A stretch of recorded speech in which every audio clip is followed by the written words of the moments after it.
पेट फूलना डेफिनेटली बात वहीं आती है इंडाइजेशन पर कि जो हम खा रहे हैं वो अगर पचेगा नहीं तो उससे शरीर का पोषण भी नहीं होगा, और पचेगा नहीं तो सड़ेगा, और सड़ेगा तो गैस बनेगी, गैस बनेगी तो पेट फूलेगा। अब पेट का फूलना, पेट में भारीपन, गैस बनना, बार बार डकार आना, सीने में भारीपन आना, कभी कभी ये गैस जो है गर्मी के साथ आ जाती है तो यहाँ जकड़न हो जाएगी, दर्द लगेगा, फिर सिर में भी कभी कभी भारीपन आ जाएगा, ज़्यादा नहीं आता, सिर में भी आता है कभी कभी किसी किसी के।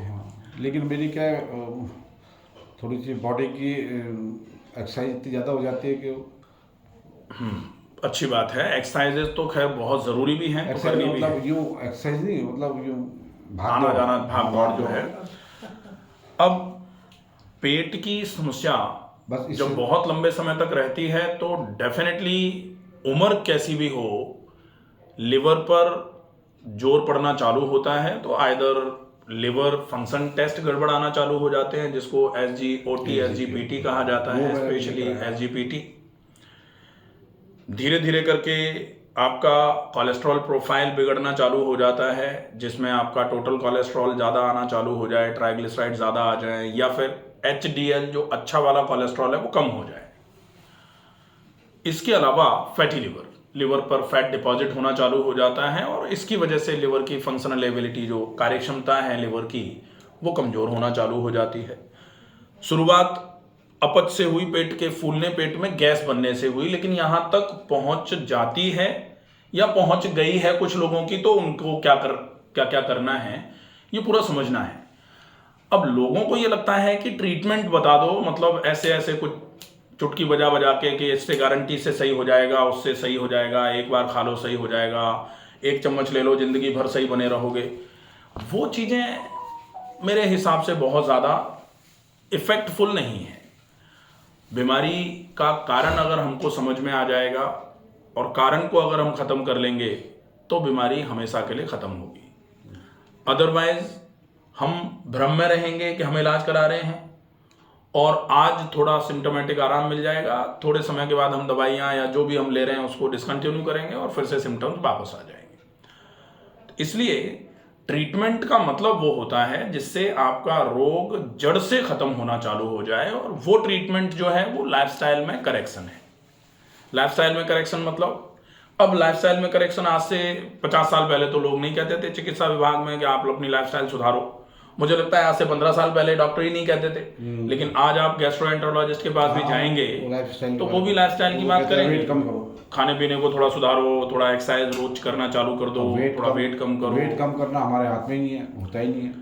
वेट कम करना हाथ में तो है, लेकिन उसके लिए जो करना है वो हम कर पा रहे हैं कि नहीं, ये डिपेंड करेगा। मैं थोड़ा सा मेरी अपनी रूटीन लाइफ बताता हूँ। मेरा जो फास्टिंग है, सुबह की फास्टिंग 15-16 घंटे की, शाम का खाना खाने के बाद सुबह का जो खाना है कम से कम 15-16 घंटे का गैप होता है, कम से कम। अच्छा, शाम का खाना कितने बजे खाते हैं? शाम का खाना मैं लेटेस्ट बाई 7 o'clock, लेटेस्ट, ठीक है। अदरवाइज 5-6 बजे तक मैं, मेरे को जो खाना होता है खा लेता हूँ। उसके बाद अगर नहीं खाना है तो फिर मेरे को नहीं खाना, मैं दूध वगैरह लेके। और मेरे पहली गलती, आप दूध लेते हैं? रात को लेता हूँ। रात को? दिन में सवेरे? नहीं, सवेरे जागते ही कभी नहीं लेना है? नहीं, मैं तो रात को, वो मेरी एक साइकोलॉजी है। साइकोलॉजी है तो उसको भी सुधारने की आवश्यकता। दूध के बिना मेरे को रात को नींद नहीं आती। जहाँ जहाँ गलतियाँ हैं ना वो मैं आपको बताऊंगा। हाँ, नहीं, और उनमें सुधार आपको करना पड़ेगा अगर आपको पूरा आराम चाहिए। तो एक तो दूध का रहता है रात को, ठीक है। सवेरे मैं गुनगुना पानी पीता हूँ, मेरी 1.5 लीटर की बोतल है, ठीक है, भर के रखता हूँ रात को। ठीक है। सवेरे 3 गिलास, 2 गिलास, 4 गिलास, जितना भी मेरे को। ठीक है। फिर मोशन मेरे को साफ नहीं होते थे तो मैं ये जो चूरन बना रखा है इसको लिया है, और नहीं तो मैं वो लगा लेता हूँ एनीमा पानी वाला, वाटर एनीमा। ठीक है। उससे मेरे को साफ हो जाता है। मैं कोशिश करता हूँ मेरा पेट साफ रहे खाने के हिसाब से। खाने में मैं ऐसा कोई चीज़, मेरे हिसाब से दाल बहुत कम खाता हूँ, लौकी ज़्यादा से ज़्यादा, लौकी है, कद्दू है, ये चीज़ मैं ज़्यादा यूज़ करता हूँ। ठीक है। टमाटर है, और बेजल की रोटी मैं खाता हूँ। ठीक है। दोपहर में 2-2.5 चपाती खाता हूँ। शाम को अगर भूख लगती है तो 1 से 1.5 चपाती दूध में मैश करके खा, क्योंकि मुझे कंफर्टेबल रहता है लिक्विड सब्जी के साथ खाना। ठीक है। तो वो दूध के साथ मैं ले लेता हूँ तो मेरे को कंफर्टेबल रहता है। ये मेरी रूटीन लाइफ है। बाकी दिन भर में ऐसा कुछ चाय वगैरह मैं पीता नहीं हूँ। कभी कभार कोई एक आध कहीं चले गए, कोई बात ठीक है, तो मैं समझ गया। कॉफ़ी। अब जहाँ जहाँ आपको चेंजेस करने की आवश्यकता है वो मॉर्निंग में चेंजेस मैंने पेड़ पौधे पाल रखे हैं, उसकी मेरे को उस देखभाल में एक्सरसाइज में मेरा ऊपर नीचे 3री मंजिल 2nd मंजिल पर मैं रहता हूँ, तो दिन में 10-5 बार ऊपर नीचे में। ठीक है, उससे कोई बहुत फर्क नहीं पड़ता, ये आपकी लाइफ है। ये घुटने थोड़े बहुत अब दर्द करने ठीक है लगे हैं। अब और वो जहाँ जहाँ आई थिंक मैं समझ गया, आपकी समझ गया मैं। अब चेंजेस जो ज़रूरी हैं, सबसे पहला चेंज तो करिए कि गुनगुना पानी पीना बंद कर दो। हाँ, वो मुझे आइडिया लग गया। पिछले कुछ दिनों से मैंने सुबह उसको पीना बंद कर दिया, क्योंकि मैं पीता था तो मुझे डकारें आती थी बहुत ज़्यादा। हाँ, तो मैंने गुनगुना सोचा पानी शायद पीना वो बंद हो एसिडिटी। गया। हाँ, गुनगुना पानी बंद हो गया। दूसरा, मैं कहूँ और आप मान लो ये कोई बहुत आवश्यक नहीं है, लेकिन चूंकि आप मुझसे ही सलाह लेने आए हैं, हाँ, तो फिर आपका कर्तव्य बनता है कि आप कुछ दिन मान के देखो, आराम लगे तो आगे मानना, नहीं तो छोड़ देना। तो रात को दूध आपके लिए बिल्कुल सूटेबल नहीं है। ठीक है, ओके। तो आप उसको भी कैसे भी करके जैसे तैसे हो जाए ना, बंद करने की कोशिश नहीं कर देंगे, मेरे को ऐसा कुछ बढ़िया रहेगा। वैसे आयुर्वेद में ही लिखा हुआ है कि आहारांते पिबेत तक्रम, आहार मतलब दोपहर के भोजन के बाद में तक्र पिया जाए, मतलब छाछ ली जाए। दिनांते पिबेत पयः, दिनांते मतलब दिन के अंत में, मतलब रात्रि को सोने के पहले, पय मतलब दूध पिया जाए। और फिर निशांते पिबेत वारी, निशा मतलब रात्रि, रात्रि के अंत में मतलब सवेरे सवेरे जो व्यक्ति जल पीते हैं।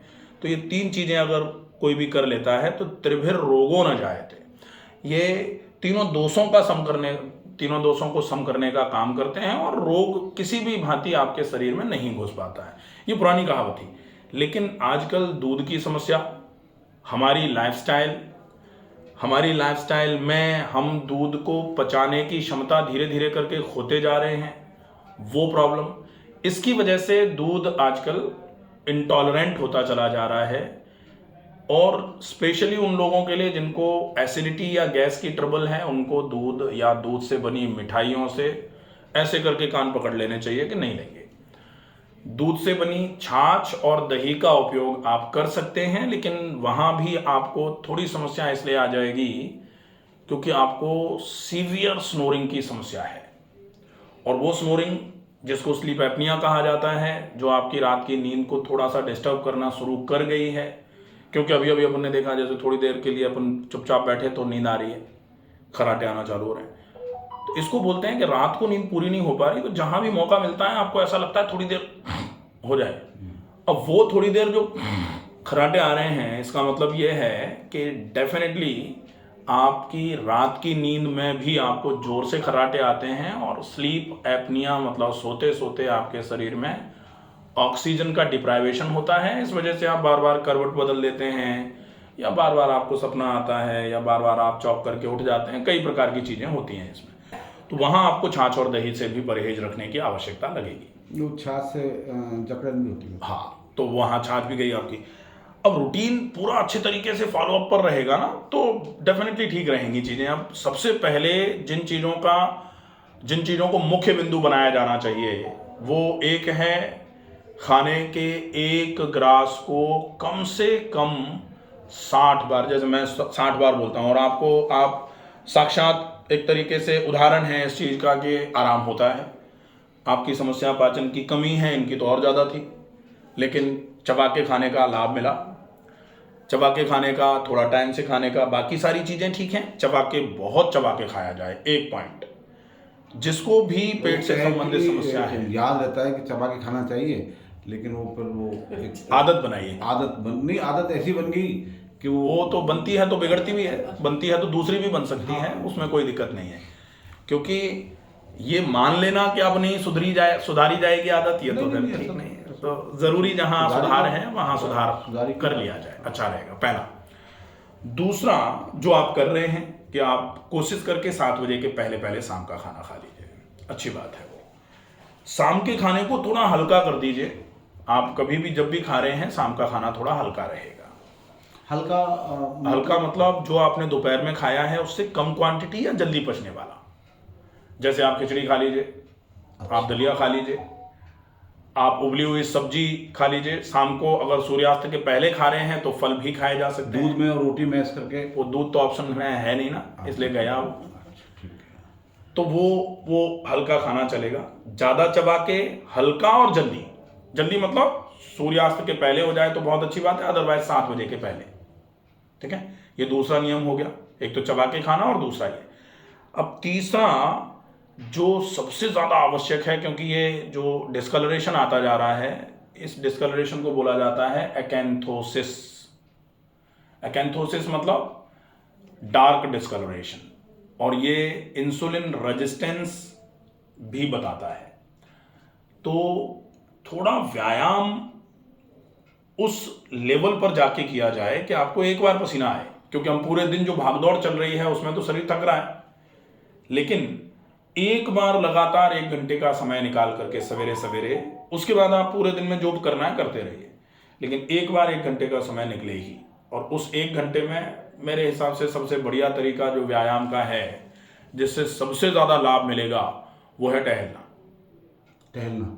टहलने में आपको एक चीज़ का ध्यान रखना है विशेष, कि आप बेशक 50 मिनट में 4 किलोमीटर ही टहलो, लेकिन पूरे 50 मिनट मुंह बंद रहना चाहिए, मुंह में पानी भर के टहलेंगे। मुंह में पानी भर के? मुंह में पानी भर लो, मुंह से सांस नहीं भर सकते फिर, तो वो सबसे अच्छा तरीका है। अब 50 मिनट ये हो गया, 10 मिनट बच गया तो उसमें प्राणायाम कर लीजिए। थोड़ा नाक में घी डाल के ही टहलना है। टहल के आए, 5 मिनट अनुलोम विलोम कर लिया, 5 मिनट डीप ब्रीदिंग कर ली, 1 घंटा हो गया, पर्याप्त है। ये तीसरी चीज़ है। अब चौथी चीज़ जो होगी वो है इलाज, ट्रीटमेंट। तो नेचुरोपैथी का एक बहुत बढ़िया ट्रीटमेंट होता है जो पाचन तंत्र को मजबूत बनाने का काम करता है, आंतों की चाल को बढ़ाने का काम करता है। वो है गर्म ठंडा सेक करके मिट्टी की पट्टी या फिर गीला कपड़ा। तो गर्म ठंडा सेक, गर्म पानी की थैली से 2 मिनट, ठंडे पानी के गीले कपड़े से 1 मिनट, 2:1 × 5 टाइम्स, 15 मिनट का है। अब 15 मिनट करने के बाद फिर आप 10, 15, 20 मिनट के लिए पेट पे गीला कपड़ा रख दो। ऐसी तौलिया ठंडे पानी में गीली करी और ऐसे करके पेट पर रख दी। ठीक है, तो ये बहुत इफेक्टिव रहेगा, बहुत अच्छा रहेगा। ये ट्रीटमेंट हो जाएगा। रात को सोने के पहले भी हल्के गुनगुने पानी में पैर डालें और नाक में गाय का घी डालें, ये जरूर करना है। आपकी ये समस्या धीरे धीरे करके बिल्कुल क्लियर हो जाएगी, कोई दिक्कत नहीं।